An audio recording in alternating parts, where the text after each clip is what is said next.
About a week ago, we did our first overnight backpacking trip in a couple of years, and we made a couple of mistakes that I want to share with you. I'll also share some of the successes. The first thing I got wrong was buying a new pair of trekking poles just before the trip. I posted a video and asked you all, are trekking poles really that much better than a walking stick? And what you told me was that in some places, picking up a walking stick is violating Leave No Trace principles. I had never thought of that. There's a lot of sticks in my backyard, but I just couldn't talk myself into spending the $100, $200 that it seemed like the quality trekking poles cost. So at the last minute, just before the trip, I saw a pair for $16.99 at Sierra Trading Post, and I picked them up. That was a mistake. Did it again. I should have tested them before the trip, and I shouldn't have gone cheap. As soon as I opened them up, they were really hard to extend, even harder to compress, and didn't lock down. Mistake number 2 was that I brought way too much food. I brought back almost half of what I was carrying. The things I really enjoyed were some of the salty foods like the Fritos.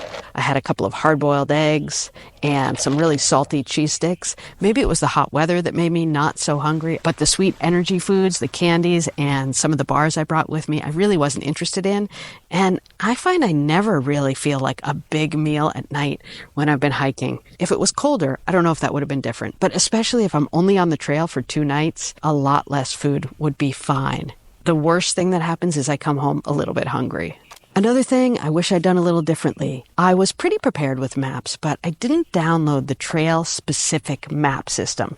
This is confusing, actually. So the route that you traced out, the yellow route, right? Yeah. Goes one side of it. The long trail apparently goes the other side of it. So we were hiking on the long trail, and there's an app that you can download, the specific trail map for the long trail, and it includes all the water stops, all the shelters, and notes from other hikers. We got by fine with what we had, but I wish we had downloaded the long trail specific map. The last mistake is if you're sharing, like we did, we had some things like a tent that was spread between multiple packs, or you borrow things from each other on the hike, would make sure you add it to your checklist as soon as you get off the trail to go through your packs and make sure everybody gets the right thing back to them. Because we got off the trail and we headed our separate ways, and I realized that the tent poles were in other car. Now, I don't just want to focus on what went wrong, because a lot of things went right.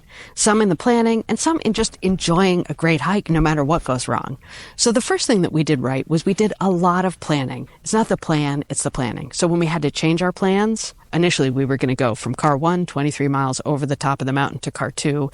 And in the end, we ended up going from car 1 out, spending the night, and back to car 1. So when we had to change those plans, it wasn't a big deal. We knew there were lots of alternatives. We had maps with us, and we could reassess and change the plan as we needed. So I'd call that a success. The next thing I think we got right was we shared a bunch of things, so we didn't have to each carry them. So we had one stove between the 3 of us. We had one water filtration system between the 3 of us.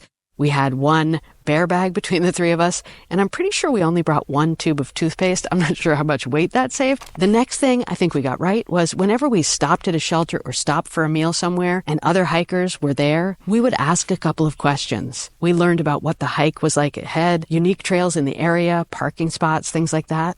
Last but most, the thing I think we got right was we stopped and enjoyed the trail a lot.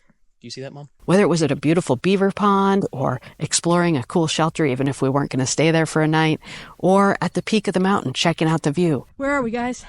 Forehead.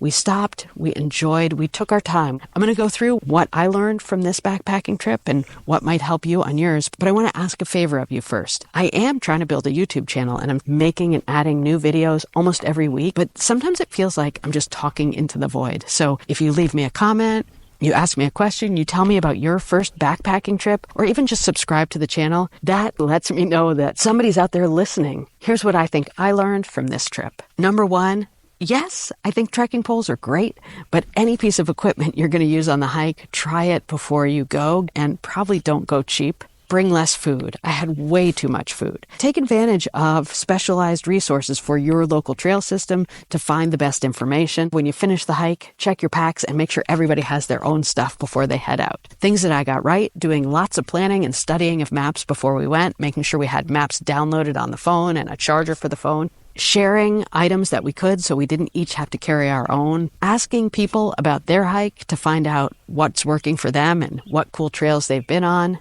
And last but not least, just enjoying it. Even when things go wrong, sometimes those are the best moments and the best memories. What kind of things did you get wrong on your first backpacking trip?